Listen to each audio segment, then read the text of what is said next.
Dr.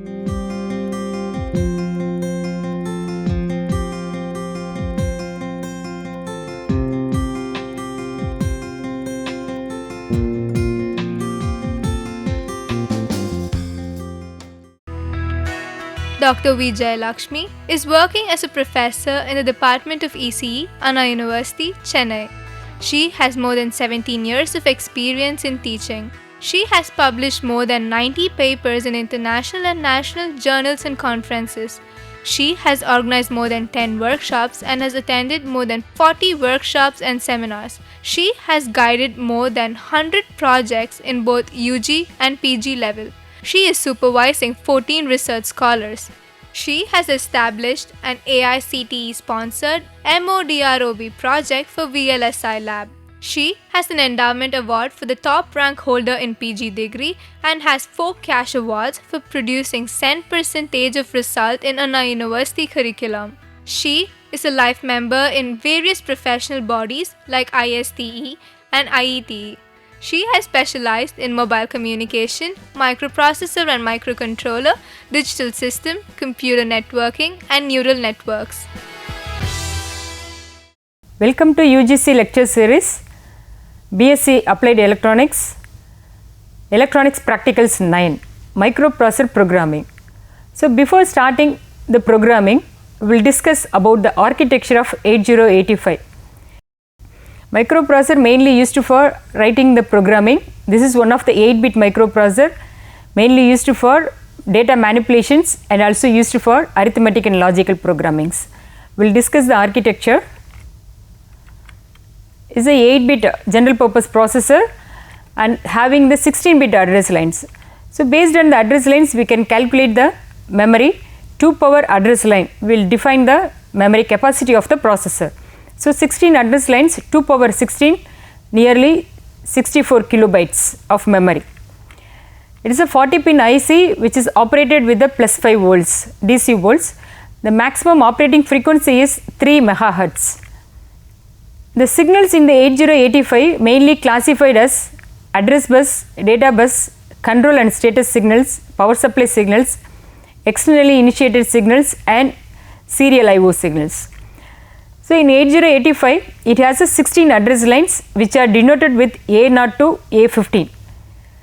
These address lines, the lower order address lines which are called with A0 to A7, the higher order address lines are A8 to A15. The address lines are unidirectional which is used to specify the location where to start the task. The next one is data bus which is used to transfer the data between the processor and memory or between processor and peripheral device. In 8085 it has 8 data lines which are denoted with D0 to D7. The data lines are multiplexed with the lower order address. So generally denoted with AD0 to AD7. The data bus are bidirectional which is used for read and write operations. Next one, control and status signals. It basically having some control signals which are read bar, write bar. To perform the read operations they have a read bar signal. To perform the write operation they have the W bar signals. Additionally, to indicate whether it performing with memory or peripheral devices, some status signals also available, we will discuss later. Power supply signals, it has 2 power supply signal, one is VCC, another one is ground. VCC is activated with plus 5 volts, ground is connected with 0 volts. Its operating frequency is 3 megahertz. So this is the architecture of 8085. So this is a address buffer which is generating only the higher order address line A8 to A15 which is a unidirectional. The lower order address A0 to A7 is multiplexed with the data lines. So this is the address and data buffer. It has 2 control signals which is used for performing the serial communication. One is serial input data SID, another one is serial output data. The serial input data which will get the input from the external peripheral device. After getting that, which is converted into parallel and passed to the processor, it will perform the operation. The parallel data is given to the external serial device after converting the parallel data into serial data via this pin or SOD. So, this is like a transmitting signal. The another signal is interrupt signal. In interrupt, actually when the processor is doing some current work, when any interrupt is occur, immediately the processor suspend its current work, then switch over to the specified work. That is the interrupt. So, how it will switch over to the specified work? Based on its address. Each interrupt having its separate subroutines. Based on that, the microprocessor switch over and execute its work. After completing its subroutine or its specified task, it will be returned back to the proper place and will continue the regular work. So, for that, in 8085 has 5 interrupt signals. One is trap, another one RST 7.5, next one RST 6.5, next RST 5.5, and last one is INTA. The trap is one of the signal which is non-maskable interrupt, and also it having the highest priority. Suppose we have a number of interrupts, right? At a time, more than one interrupt requesting process from the processor couldn't service it. So, at that time it will serve only one. So, it will assign some priority to the interrupts. Based on the priority, it will recognize and service it. This is a non-maskable interrupt and also highest. What is non-maskable means? That interrupt can be enabled and cannot be disabled by the software. That is called as a non-maskable interrupt. The 3 interrupts RST 7.5, 6.5 and 5.5 are vectored interrupts, and also these all are maskable interrupts. Maskable interrupt means the interrupt can be enabled by and disabled by the software. Some set of instructions is used to enable and disable. INTA, this is interrupt acknowledgement signal. The interrupt is INTR, interrupt request. This is a non-vectored interrupt which having the lowest priority. When the external device requesting interrupt to the processor complete its current work, then it will give the acknowledgement signal. After getting the acknowledgement signal, now the peripheral device is ready to perform with the work. Okay, only 5 interrupts in 8085 which are trap, RST 7.5, 6.5, 5.5 and INTR. The INTR having the handshake signal which is interrupt acknowledgement. 2 power supply signals plus 5 volts and ground. This block is a timing and control signals. In the timing and control signals, we have a 2 signal X1 and X2 which are connected to the crystal to generate the clock operating frequency for the microprocessor. The microprocessor requires only the 3 megahertz. So, these 2 signals will provide the signals. Clock out signal which is the output signal, this will provide the clock signal for the remaining peripheral devices when the processor is interfaced with the peripheral devices. When the external device is ready to perform with the microprocessor, then that device will activate a ready signal to the microprocessor. This is the input signal to the microprocessor. Then 2 control signals which are RD bar and write bar. RD is a read operation. This is the active low signal and also output signal which indicates the processor will read the data from the peripheral device. The next control signal is WR bar, which is active low signal which is used to indicate the write operation, which indicates it will write the data into the memory or peripheral device. Another one is ALE. ALE is one of the important signal which is named as address latch enable. Already we discussed the address and data buses are multiplexed in 8085 because to reduce the number of pins. While using, we couldn't use as in the multiplexed form. So, with the help of address latch enable signal, we are demultiplexing the address and data lines. So, that time the address will be placed on the address lines and the data which to be accessed will be placed on the data lines. So, ALE is active high signal which is used to demultiplex the address and data lines. 2 status signals which are S0 and S1 which will indicate whether the peripheral or the processor is performing with memory or with the peripheral devices, either read or write operations. That is peripheral read, peripheral write or memory read, memory write, and also whether it is interrupt acknowledgement signals or in the hold states will be indicated by using this status signals. The one more signal IO/memory bar. when this is a multiplexing of signals which will indicate whether the processor is performed with the peripheral devices or with the memory. When the signal is high, it represents I/O operation. So, the processor performing with the peripheral devices. When the signal is low, it indicates memory. So, processor related with the memory operation. So, memory read and memory write will be performed. The next two signals are DMA. DMA is direct memory access. To perform the direct memory access, it has the two signals which are named as hold and hold acknowledgement signal. What is DMA? DMA is direct memory access. When we are using means when bulk of data, when the peripheral device want to access the memory to transfer bulk of data. So, that time the processor also involving and it will make a process slow. So, to avoid that, what it will do, the peripheral will perform the access with the memory without using the microprocessor. That is why it called it as direct memory access. Without using the microprocessor, the peripheral access the memory with the help of hold and hold acknowledgement signal. So, when the peripheral having a bulk of data, then it will indicate or activate the hold signal. This is the active high signal, right? This is the input signal to the processor. So, at the time when the processor is ready, then it will load where to start, that is starting address of the memory or starting address, then how many bytes to be transferred. The two will be loaded, then it release the hold acknowledgement signal.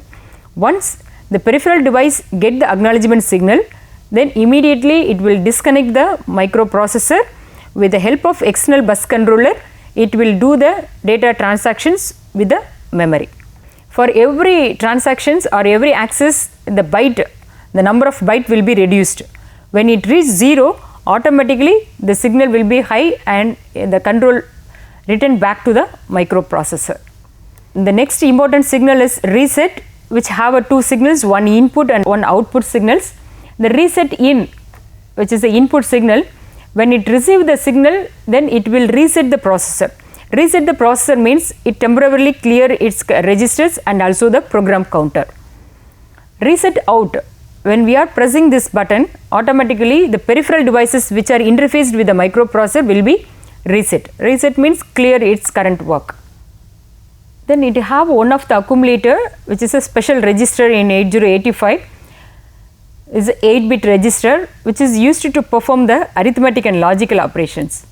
So, for arithmetic operation or logical operations, we need two data.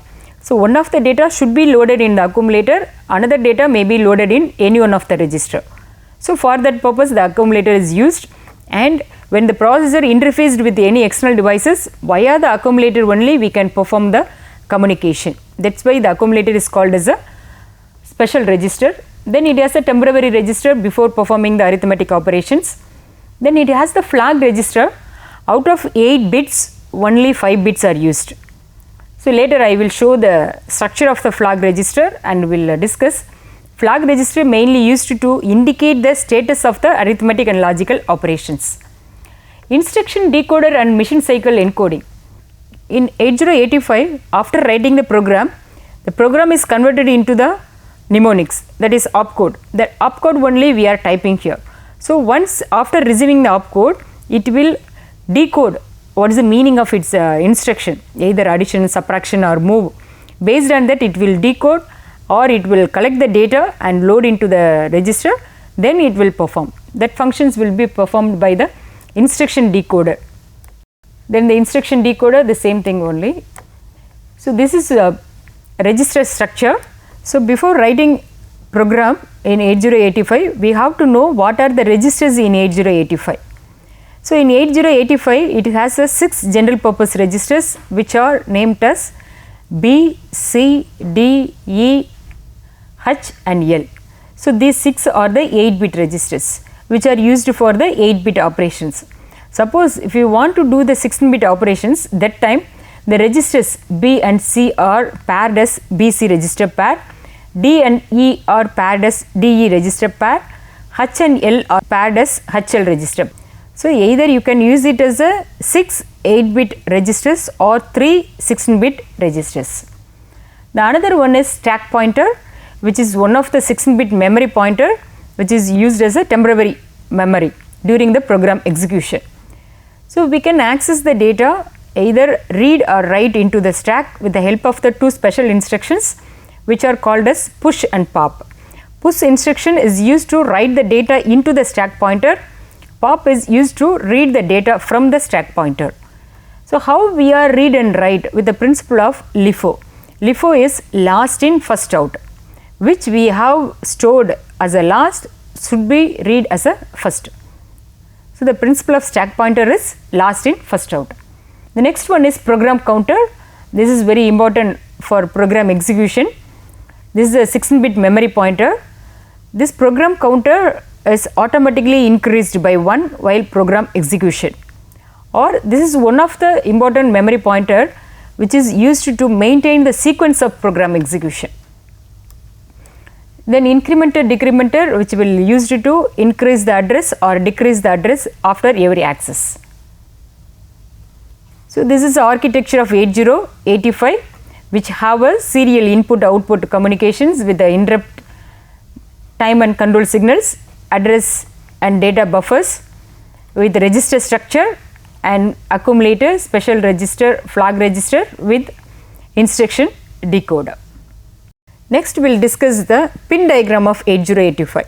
This is very important. While interfacing with the peripheral devices, we have to know the number of the pin also, then only we can make the connection properly. So this is a 40 pin IC. In the leftmost side it will start with number 1. The X1, X2 two crystal signals which is used to generate the clock frequency. So already we have discussed the signals, just we are knowing the signal with the pin.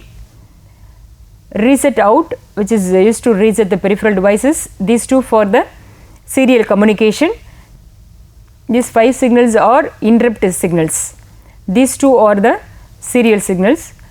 Then 8 address lines, low error address lines are multiplexed with the address and data lines. Remaining 8 address lines, which are named it as a high error address lines, connected from 21 to 28. Then 2 power supply signal, VCC and ground, which is in the 20 and 40. Then 2 hold signal, which is used for the DMA operation. Then clock out, the same clock frequency will be shared with the peripheral devices. Reset in, which is used to clear the internal registers. Ready signal, which indicates the peripheral device is ready to perform with the microprocessor. IO/memory bar, which will indicate whether the processor is performing with peripheral devices or memory. When it is low, it indicates memory operation. When it is high, it is a IO operation. Then 2 status signals S0 and S1 will indicate whether read or write operation is performed. Then these 2 signals, which are call it as read bar, write bar. Read bar is used for read operation, write bar is used for write operation. 32 is ALE signal, which is address latch enabled, which is used to demultiplex the address and data signal. Address lines normally unidirectional, which is used to specify the location. Data lines are bidirectional, which is used for both read and write operations. So what we said, we have discussed the address and data lines are multiplexed, right? So we cannot use for directly the multiplexed signals for the interfacing.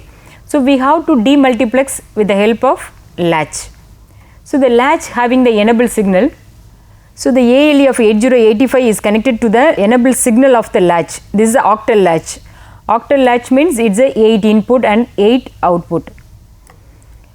So the multiplexed input lines AD7 to AD8 is given. When the latch is enabled, it will pass only A7 to A8 as a output. Otherwise the D0 to D7. So once the latch is enabled means it indicates the available line is address, otherwise it is a data. So after demultiplexing only we can interface with the peripheral devices. So this is a control signals, 2 control signals along with the IO memory bar. So totally 3 signals. So based on the 3 signals, 2 power 3 is 8. So 8 possible combinations we can generate it. When the IO/memory bar is low, it indicates memory related operation. So when it is 0, the S1 and S0 is 1 means it is a read operation, which is opcode fetching. So from the memory it will read the data. When the signal is 0, S1 is 1, S0 is 0 means it indicates memory read operation. The first one is opcode fetching, second one is memory read. Third one, when IO memory slash is 0, with S1 is 0, S0 is 1 means it is a memory write operation, right. For memory write, IO slash memory bar should be 0, then S1 is 0, S0 is 1. To indicate IO read operation, this signal should be high because it is a high signal. So, when the signal is high, it indicates IO operation. When S0 is 0 means IO read operation. When S1 is 0 means it is a IO write operation.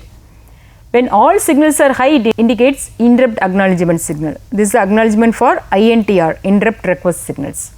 At any conditions, it will indicate the halt, hold and reset signals. Mainly we have to know the first 6 signals. This is a register structure, already we have covered. This is a flag register, which is a 8-bit flag register. Among the 8-bit, only 5 bits we are using, which are named as, each is represented with the flag register. That is why flag is nothing but flip-flop. So, the first one is flag, then parity flag, auxiliary carry flag, 0 flag and sign flag. So, what is carry flag? When it is 1 represents the carry is occur. When it is 0, there is no carry. So, during the arithmetic operations, if any carry is occur, carry means it exceeding the size, then the bit corresponding bit is said to be 1. If the carry bit is 1, the carry is occur. If it is 0, it represents reset, there is no carry in that. Another one is parity flag, which represents to identify the sequence of binary numbers, either odd parity or even parity.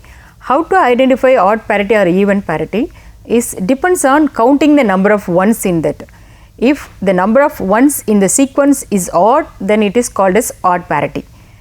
If number of ones in the sequence is even, then it is called as a even parity.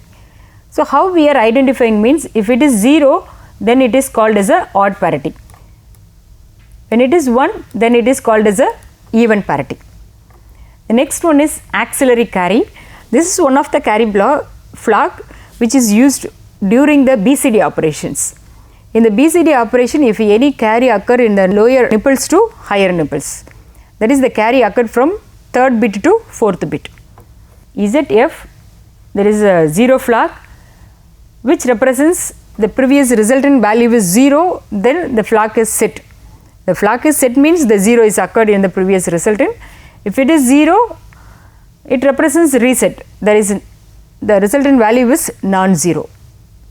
The last one, MSB bit, which is S flag, which is a sign flag. Sign flag will indicate the sign of the data, whether it is a positive number or negative number. If the bit position is 1 means the number is negative number. If it is 0, then it represents it as a positive number. So, when we are interfacing with any device, first we have to take the microprocessor, then what we want the peripheral devices. So, in that time, what are the signals in that peripheral device, we have to make the connection of that. Here I have taken the memory. So, in the memory, this is a 1 kilobytes, right. So, 1 kilobytes means how many address lines? 10 address lines. So, 10 address lines which are A0 to A9, always start with 0. So, A0 to A9. So, 10 address lines. This is a memory read write memory, RAM. So, we have to use the read bar and also write bar. So, this is a memory. So, memory read and memory write I need. So, how to get the memory read and write means, in microprocessor there is no memory read and write signals. So, for that I have to combine with the AND gate, with the help of AND gate, the IO memory bar with the read bar, which will generate memory read bar. The IO memory bar with write bar, this will generate memory write. So, this memory read will connected with the RD bar, memory write will connected with the WR bar. So, this is a important signal whether we are writing the data into the memory or reading the data from the memory. So, before that we have to give the address, right. So, how to get the A0 to A9 address lines or 10 address lines? In microprocessor we have AD7 to AD0 and A15 to A8. So, we cannot directly connect as it is, so we have to use the latch. So, the latch is activated by using the ALE signal, address latch enable.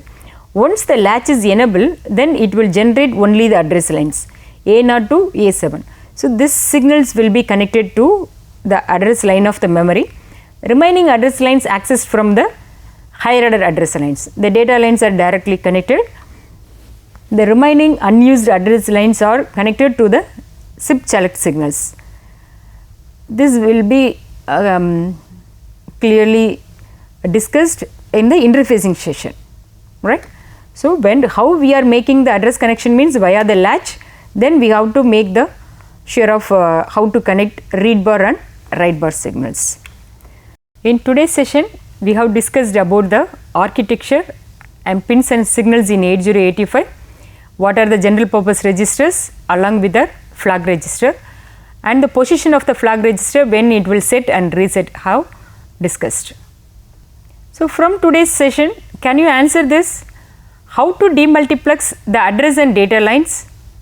Yes, with the help of the ALE signal you can demultiplex. What is the need of ALE signal? ALE is a address latch enable, mainly used for demultiplexing the address and data signals. List the feature of 8085. This is a 8-bit microprocessor. It has a 16 address lines. Its memory capacity is 64 kilobytes, which is used for arithmetic and logical operations, data manipulations.